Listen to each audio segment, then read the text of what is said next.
रचने वाले कबीर परमेश्वर जी की असीम रजा से आप सभी पुण्यात्माएं परमात्मा की महिमा सुनने के लिए उपस्थित हुए। जिन पुण्यकर्मी प्राणियों के पुण्य उदय होते हैं उनको मानव शरीर प्राप्त होता है।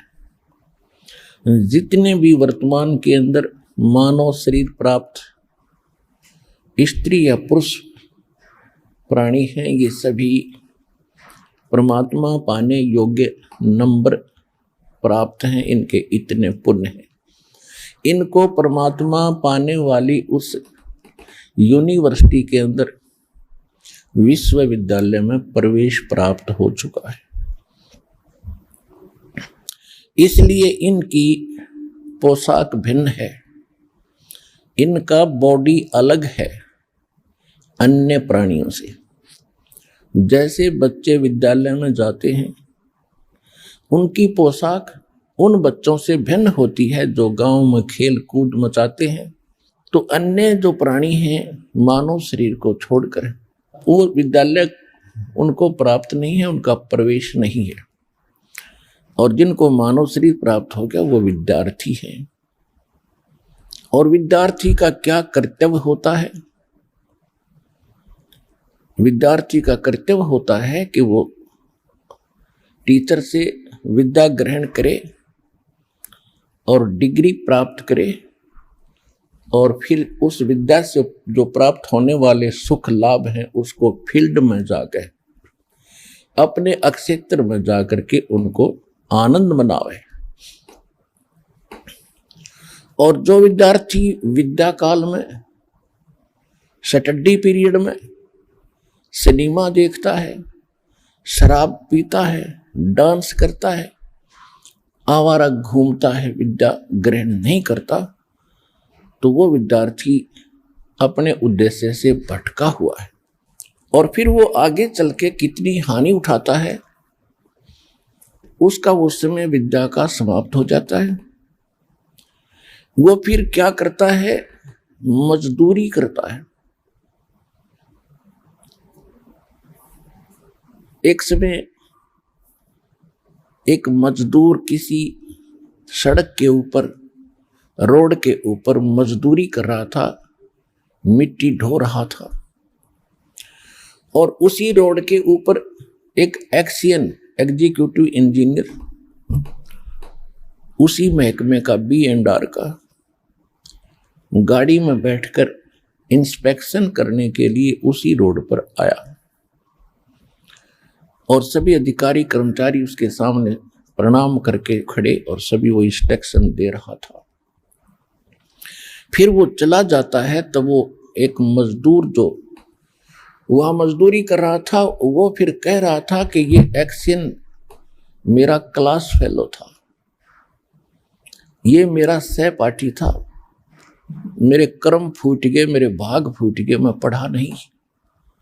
मेरे बच्चे यहाँ मिट्टी में लेटे हुए हैं, मेरे साथ ही वृक्ष के नीचे रेत में खेल रहे हैं, और ये कार में चलता है, कोठी में पंखे और कूलर लगे हैं, इसके बच्चे अच्छी स्थिति में रह रहे हैं। तो यहां परमात्मा आपको याद दिलाते हैं कि जिस समय आप संसार छोड़कर जाओगे, आपकी विद्या का समय पूरा हो गया विद्यालय का। जो विद्यार्थी अच्छी शिक्षा ग्रहण करके सिलेबस के अनुसार, टीचर की इंस्ट्रक्शन अनुसार सभी होमवर्क क्लास वर्क करके अच्छे नंबरों से यानी पास होकर के सफल हुआ, तो उसको उस शिक्षा का पूर्ण लाभ प्राप्त हुआ और वो फिर उस फील्ड में आनंद मना रहा है। अर्थात आध्यात्मिक जो गुरु होते हैं वो टीचर होते हैं, और टीचर वही होता जो सिलेबस अनुसार शिक्षा देता है, टीचिंग करता है। सिलेबस कौन है? हमारे सदग्रंथ हैं। सदग्रंथ कौन से हैं? पवित्र श्रीमद् भगवत गीता, पवित्र चारों वेद और पवित्र सूक्ष्म वेद, तत्व वेद, जो परमात्मा स्वयं आकर के ज्ञान देते हैं अपने मुख कमल से। ये हमारे भक्ति के सिलेबस है। इसके सहयोगी शास्त्र हैं पवित्र कुरान, पवित्र पुराण और पवित्र बाइबल और पवित्र गुरु ग्रंथ साहिब भी हमारी जो मैला पहला की वाणी है और कबीर साहिब की उसमें जो वाणी है वो हमारा सिलेबस है इन श्रीमद् भगवत गीता और सर्ववेदों और सूक्ष्म वेद के तुल्य है। तो जो टीचर, जो संत, जो गुरु धार्मिक इन सदग्रंथों के अनुसार शिक्षा और दीक्षा देता है वो टीचर है। और इसके विपरीत जो ज्ञान स्टडी कराते हैं, लोग वेद सुना रहे हैं, वो लोग, वो टीचर नहीं है। तो आप विद्यार्थी हैं और इस विद्या काल के अंदर आप यदि डीजे पर नाचोगे, घुटी सूटी ला के बकवाद गढ़ोगे, या आप इस माया के जोड़न में ही दिन रात लगे रहोगे तो आप अच्छे विद्यार्थी नहीं हो। आप जी ने यहां पर विद्यार्थी की तरह रहना पड़ेगा। जैसे विद्यार्थी स्कूल में जाता है, उसको जहां भी बैठने का स्थान मिल जाता है, चाहे वो किसी भी उच्च अधिकारी या सेठ का बच्चा हो, वह अपने भाई बहनों के साथ बिल्कुल एक आम स्टूडेंट की तरह ही रहता है। इसी प्रकार आप जी ने अपना भाव जब आप सत्संग में आते हो एक बालक जैसा बनाना होगा। चाहे आप कितने उच्च अधिकारी हैं, चाहे कितने आप धनी हैं या निर्धन कितने ही है, आप जी यहाँ आते हो तो अपने उस सब अहम को भूल जाना, क्योंकि आप एक भक्त हो। और भक्त में जो लक्षण होने चाहिए वो हमारे शास्त्र के, हमारे आश्रम के नियमा के अनुसार ही चलना चाहिए। तो विद्यार्थी अच्छा है, वो भक्त है। जैसे परमात्मा कहते संत मिलन को चालियो तज माया अभिमान, जो जो कदम आगे रखे ओ हे यज्ञ समान। हमारे को अध्यात्म मार्ग में उभारने के लिए, हमारे को धनी बनाने के लिए, अच्छा विद्यार्थी बनाने के लिए परमात्मा किस किस प्रकार के उदाहरण हमारे को दे रहे हैं कि जिस समय आप सत्संग की तरफ चलो, संत की तरफ चलो, उस समय आपको ना अपने पद का गर्व हो, ना अपने धन का हो, ना जाति का हो। आप ऐसे आए जैसे एक भयंकर रोग पीड़ित व्यक्ति जिस समय वो हॉस्पिटल की तरफ चलता है और वहाँ के लोकल डॉक्टर उसको जवाब दे देते हैं कि आपकी बीमारी हमारे समझ से बाहर है, आप पीजीआई के अंदर या एमएस के अंदर चेक कराइए। तो चाहे वो कितना बड़ा अधिकारी है, चाहे कितनी बड़ी उसकी पोस्ट है, कितना उसका धन है, उस समय उसको अपनी औकात का पता होता है कि अब तेरे साथ क्या बन सकता है। फिर वो हॉस्पिटल की तरफ जाता है तो उसको पता होता है कि अब तू शायद कुछ दिनों का ही मेहमान है। उस समय चाहे वो कितना बड़ा अधिकारी हो, कितना ही पद प्राप्त हो, वो पद और अपना धनाढ्य नहीं देखता, अपना जीवन देखता है। जहां भी डॉक्टर कहते हैं वही बैठ जाता है। कपड़े उतारो जी, तुरंत उतार देता है।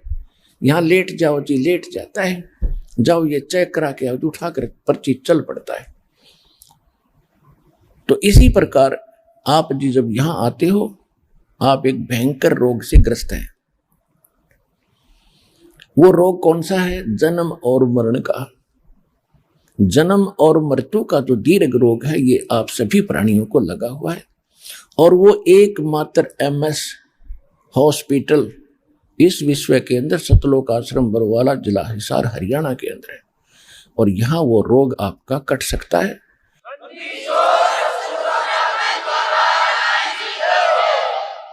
और यहाँ आकर भी आपके अंदर नखरे रहेंगे, किसी प्रकार का अहम बकवाद रहेगी, तो फिर आप जीवन रक्षा नहीं कर पाओगे, अर्थात उस दीर्घ रोग के नाश होने से वंचित रह जाओगे। फिर यहाँ आना और ना आना आपका व्यर्थ है। तो परमात्मा कहते संत मिलन को चालियो भाई तजमाया अभिमान, जो जो कदम आगे रखे है ओहे यज्ञ समान। ओहे। तो इस भाव से, अधीन भाव से विनम्र होकर के एक दास बन के देखो, परमात्मा ने स्वयं अपने आप को कबीर दास कहा। क्यों कहा? वो तो साहिब थे, हमारे लिए कहा कि आप जी ने यहाँ किसी भी प्रकार का अहम नहीं करना, अहम करोगे तो मुझे पसंद नहीं। जब हमारे परमपिता परमात्मा किस प्रकार रहे, एक धानक रूप में, जुल्हे रूप में, एक शूद्रों की कॉलोनी में, निर्धनों की कॉलोनी में।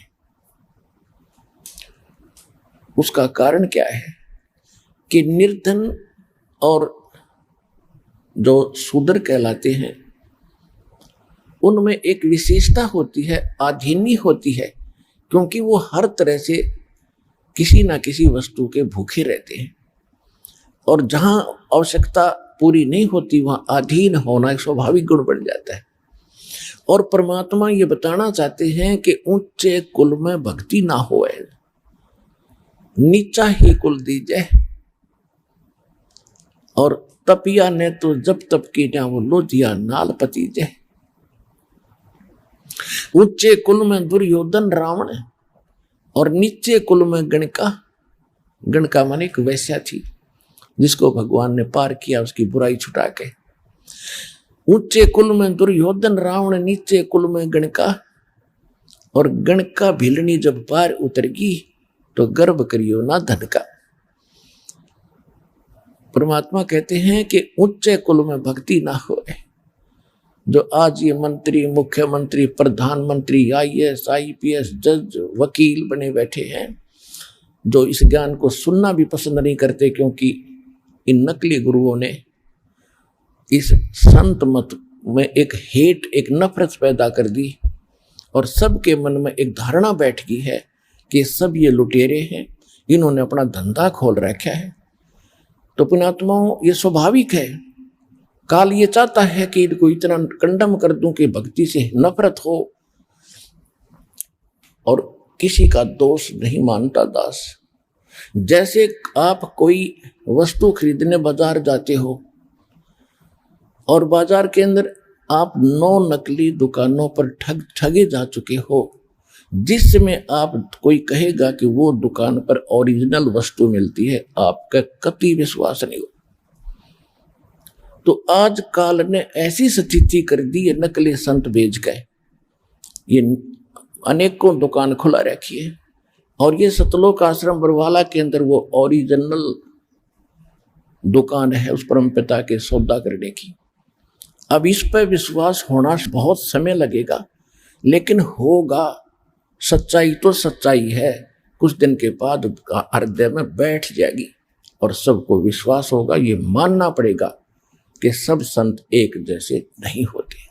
तो आज इनको आप जिक्र करके देखो, क्यों समय पर रोटी मिल रही है, अच्छी कार कोठी है, जी हजूर करने वाले हजारों नौकर खड़े रहते, इनको क्या जरूरत है भगवान की, खुद खुदा बन गए। सत्संग में आने से जीव को अपनी औकात का पता चलता है कि मैं कौन हूं।